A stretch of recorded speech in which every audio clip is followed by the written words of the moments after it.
الحمد لله رب العالمين والصلاة والسلام على خير خلقه محمد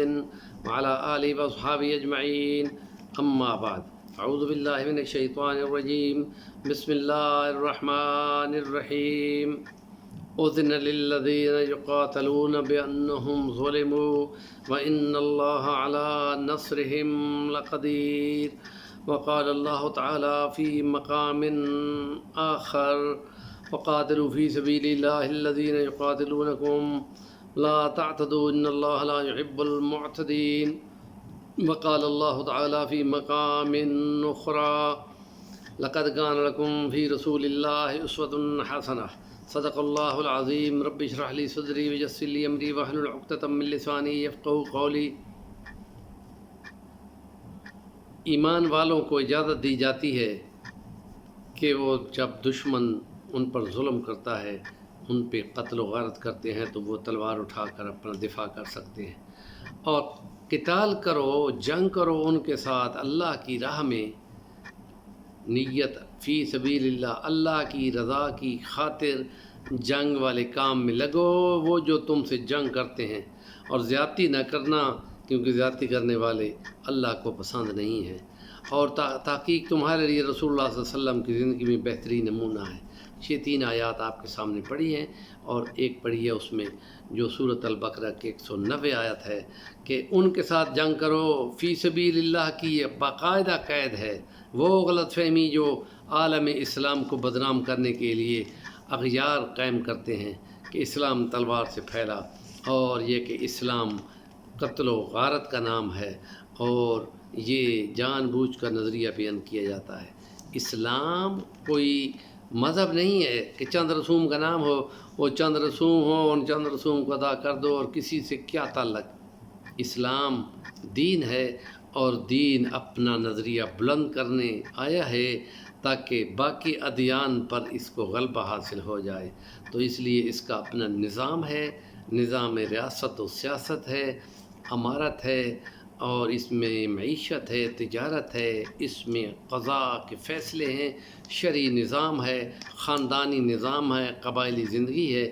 اور مختلف خوشی اور غمی کی رسوم ہیں جن کو اللہ کے حکم سے قائم کیا جاتا ہے، اور اس میں باقاعدہ امام یہ فیصلے کرتا ہے۔ تو نبی کریم صلی اللہ علیہ وسلم نے مدینہ میں ایک ریاست قائم کی تھی جس کو دستور دیا تھا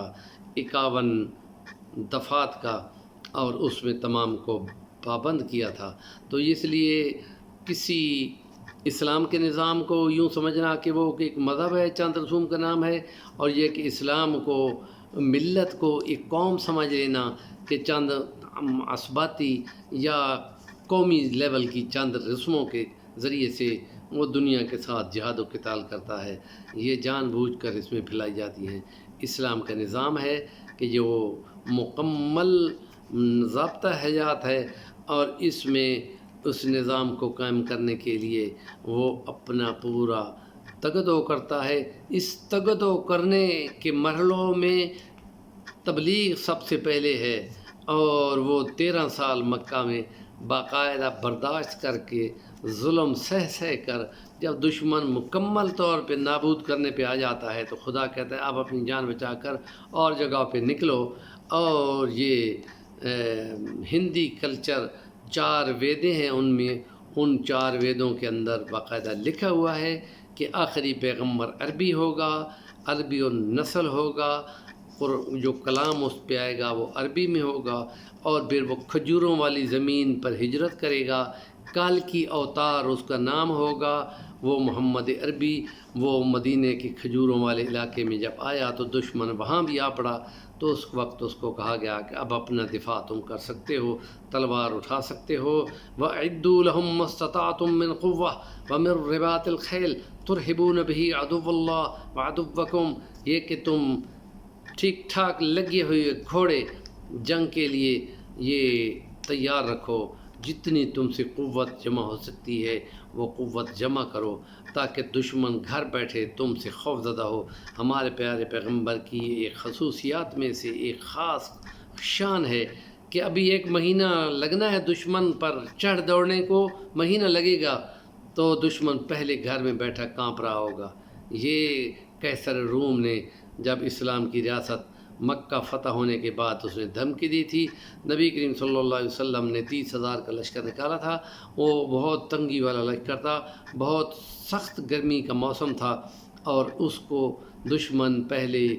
اور مہینہ لگنا تھا کیسر روم کے علاقوں تک پہنچنے میں، لیکن اپنی حدود پر بیٹھ گئے کہ اب اگر تم نے شوق پورا کرنا ہے تو آؤ 4 لاکھ کی فوج میں کیا سناتے ہو، ہماری تو تعداد 30,000 ہے. تو اس لیے دشمن نہ آیا.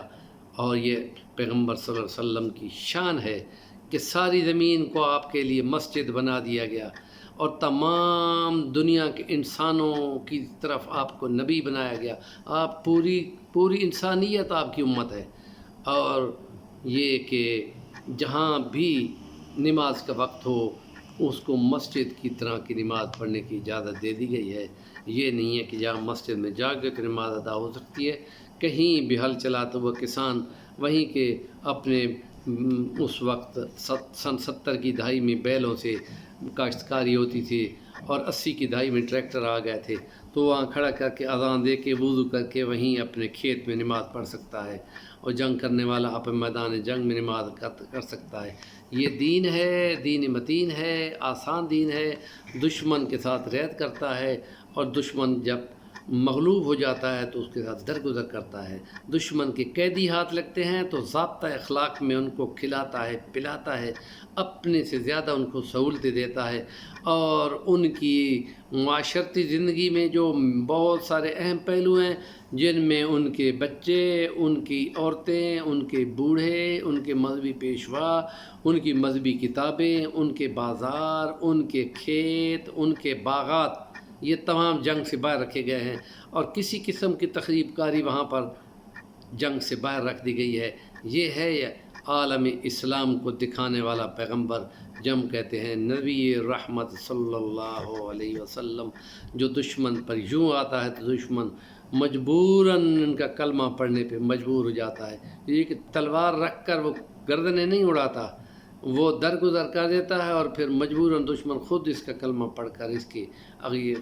آغوش میں آ جانا عافیت سمجھتا ہے. ہمارے چینل کا نام ہے صفی الرحمن الوانی، ضرور سبسکرائب کر لیں.